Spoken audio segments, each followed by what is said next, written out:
Selamat siang pemirsa, Breaking News hari ini menjumpai Anda bersama saya Adi akan membawakan berita terkini dan teraktual untuk Anda. Harga BBM naik, rakyat menjerit.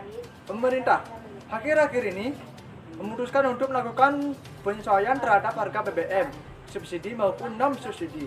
Pada tanggal 3 September 2022, pemerintah resmi menaikkan harga BBM atau bahan bakar jenis solar, Pertalite dan Pertamax. Kenaikan harga BBM sudah terjadi di wilayah Indonesia semenjak pemerintah meresmikan kenaikan BBM. Dengan rencana harga mulai dari harga Pertalite naik dari Rp7.660.000 menjadi Rp10.000 per liter. Solar naik dari Rp5.160.000 menjadi Rp6.800 per liter. Dan Pertamax naik dari Rp12.500 menjadi Rp14.000 per liter. Presiden Joko Widodo menegaskan telah melakukan berbagai upaya untuk menahan harga bensin naik di tengah kenaikan harga minyak. Namun, Jokowi menegaskan bahwa situasi memang tak terelakkan. Jokowi mengaku tetap ingin agar harga BBM tetap berada pada level saat ini. Namun, Jokowi menegaskan kas keuangan negara sudah menanggung beban yang cukup berat karena beban subsidi BBM yang naik hingga 3 kali lipat. Kenaikan harga BBM diduga karena bengkaknya anggaran subsidi pemerintah harus membayarkan hingga 502 triliun untuk memberikan subsidi BBM dan kompensasi energi bagi masyarakat. Setelah pemerintah mengumumkan kenaikan harga BBM, terjadi demonstrasi di berbagai Banda Aceh yang dilakukan oleh mahasiswa yang tergabung dalam himpunan mahasiswa Islam atau HMI, terlibat saling dorong dengan aparat kepolisian saat unjuk rasa menolak kenaikan harga bahan bakar minyak BBM subsidi di kantor PT Pertamina Persero cabang Banda Aceh di Banda Aceh, Kamis 8 September 2022. Aksi unjuk rasa yang disertai dengan membakar ban mobil bekas menolak harga BBM subsidi tersebut berlangsung ricuh dan aparat kepolisian mengamankan 3 mahasiswa. Baik, dari informasi di atas, tim kami akan mewawancarai salah satu warga daerah Bali Buleleng sebagai narasumber kami yang ikut merasakan kenaikan harga BBM. Baik, Pak Mulyatnya, silakan. Terima kasih atas waktunya. Di sini saya akan menyampaikan informasi. Selamat siang Pak Gu. Ya. Terima kasih ya. Di sini saya mau bertanya, kondisi Indonesia saat ini semua warga ikut merasakan kenaikan harga BBM. Ya. Apa tanggapan Pak Agung terhadap kenaikan harga BBM dan apa saran untuk pemerintah tentang kenaikan harga BBM? Oke, baik, terima kasih ya pertanyaan yang sudah diberikan. Jadi jujur yang saya rasakan memang sangat kaget ya, kenaikan BBM itu secara sudah kita duga bisa naik hampir mungkin beberapa persen ya, dari yang Pertalite dari yang biasa kita tahu 6.000 sekian sekarang bisa jadi 10.000 per liternya. Terus Pertamax yang tadinya dari 9.000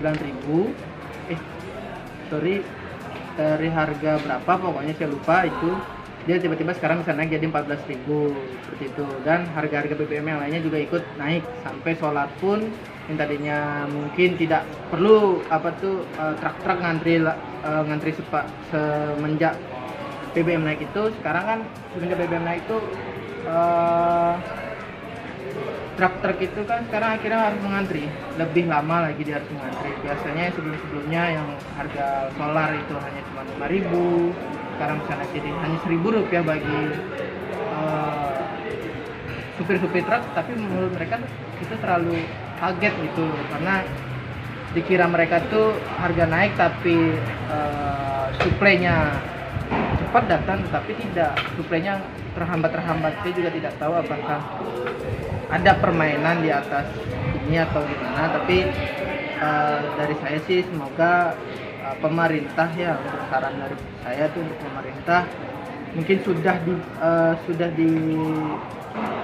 teliti ulang, sudah diproses ulang lagi tentang menaikkan harga BBM, tetapi kita melihat juga hasilnya hanya harga-harga yang tertentu saja dari berbagai BBM saja yang diubah. Tapi ya sarannya menurut saya ya mungkin pemerintah butuh melihat lagi ke bawah, kalangan masyarakat yang kurang mampu, yang hanya kerjanya sebagai buruh, itu juga harus diperhatikan kembali lagi. Jadi mungkin itu sih saran untuk saya dari pemerintah, supaya harga BBM itu kembali dengan normal dan kembali dengan angka rupiah yang ada atau angka gaji lah yang ada di Indonesia, seperti itu. Mungkin itu aja sih dari saya. Terima kasih Pak Guru atas informasinya. Ya, sama-sama. Sekian informasi yang saya dapat. Informasi selanjutnya saya serahkan kembali ke Breaking News. Terima kasih Pak Angga dan Pak Made Mulyatnya atas informasi yang disampaikan, sangat lengkap dan jelas. Selanjutnya kami akan menyampaikan berita duka yang dirasakan oleh Indonesia saat ini. Jadi, duka Kanjuruhan, duka Indonesia. 1 November 2022 menjadi hari yang paling kelam dalam sejarah sepak bola Indonesia. Ratusan nyawa melayang dan lainnya luka-luka akibat tragedi Kanjuruhan, Malang. Kejadian tragis itu bermula dari pecahnya kerusuhan pasca laga lanjutan Liga 1 Arema BC PS Persebaya Surabaya yang diakhiri dengan skor 2-3. Oknum supporter Arema BC merangsek masuk ke dalam lapangan. Tak lama usai wasit menunjukkan peluit panjang, mereka lalu terlibat kericuhan dengan petugas keamanan. Aparat keamanan mencoba mengendalikan situasi dengan menembakkan gas air mata yang dilarang penggunaannya oleh FIFA. Tembakan gas air mata tersebut disinyalir menjadi penyebab para supporter mengalami sesak napas hingga menimbulkan korban jiwa. Berdasarkan data Dinas Kesehatan Kabupaten Malang, Jawa Timur, pada Selasa 4 Oktober 2022 pukul 10 waktu Indonesia Barat, korban tewas dalam tragedi Kanjuruhan mencapai 131 orang. Insiden di Stadion Kanjuruhan itu pun menjadi salah satu tragedi terbesar dalam sejarah sepak bola dunia. Dari informasi yang kami sampaikan, kami akan mendatangkan tim kami untuk mewawancarai salah satu warga yang ikut merasakan duka tragedi Kanjuruhan. Kami serahkan informasinya berikutnya ke tim kami, yaitu Pak Dedi. Baik, terima kasih atas waktunya untuk Pak Adi Purnawan. Saya akan menyampaikan tentang informasi tentang tragedi Kanjuruhan Malang yang menewaskan 131 orang. Baik Pak Gilbert, saya boleh bertanya dari tim Breaking News. Saya bertanya, apa pendapat Anda tentang tragedi Kanjuruhan yang terjadi pada 1 Oktober 2022, yang tepatnya hari kesaktian Pancasila yang seharusnya membawa kebahagiaan tetapi ini malah membisikkan kesedihan. Bagaimana tentang pendapat Anda Pak Gilbert? Oh iya, baik. Terkait dengan tragedi ini menurut saya sangatlah fatal ya, dan ini sangatlah informasi yang sangat berduka cita bagi kita sebenarnya untuk bangsa Indonesia, di mana di situ menewaskan 131 jiwa yang sudah termasuk anak kecil dan juga umur dewasa ya. Dan terkait dengan info ini saya juga sempat menonton Mata Najwa ya, yang di sini sebenarnya bermasalah dari keamanannya ya, yang dari luar tidak masuk tanpa adanya tiket atau gimana ya. Sebenarnya untuk masalah sini adalah tingkat keamanan lagi sih. Baik Pak, bagaimana pendapat Anda tentang pelemparan gas air mata yang ini nggak tepat sasaran atau enggak ini teledor gitu Pak? Bagaimana pendapat Anda? Pendapat saya pribadi terkait dengan yang bertugas ya, pelemparan gas air mata itu sangatlah kurang wajar ya, karena orang yang tidak termasuk yang bersangkutan ya, semacam pelemparannya ke penonton ya, supporter yang nggak termasuk dalam sebuah kericuhan itu malah mengarah ke situ, dan di situ penyebabnya adalah sangat fatal ya, ada ibu-ibu yang malah situ, dan ada pun kesaksian yang mengatakan kalau ada anak kecil bahkan ibunya yang minta tolong dengan kejadian itu. Dan menurut saya sih itu sangat fatal. Untuk keamanan sih saya berharap untuk kedepannya untuk lebih diperketat, dan terkait dengan kepolisian atau apapun itu saya berharap agar lebih teliti lagi dalam melakukan tugasnya. Baik, terima kasih atas informasinya. Saya kembalikan ke studio Breaking News untuk Pak Adi. Terima kasih atas waktunya. Saya ucapkan terima kasih.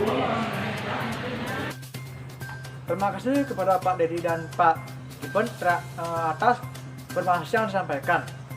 Tragedi Kanjuruhan ini banyak memberi pengalaman dan pelajaran ke kita semua. Semoga nanti tidak terjadi lagi kejadian yang sama seperti ini, dan semoga para korban diterima di sisinya serta keluarga korban diberi kesabaran dan keikhlasan. Baik, sekian informasi yang kami sampaikan, semoga bermanfaat dan ketemu lagi di lain waktu. Kami Breaking News mengucapkan terima kasih.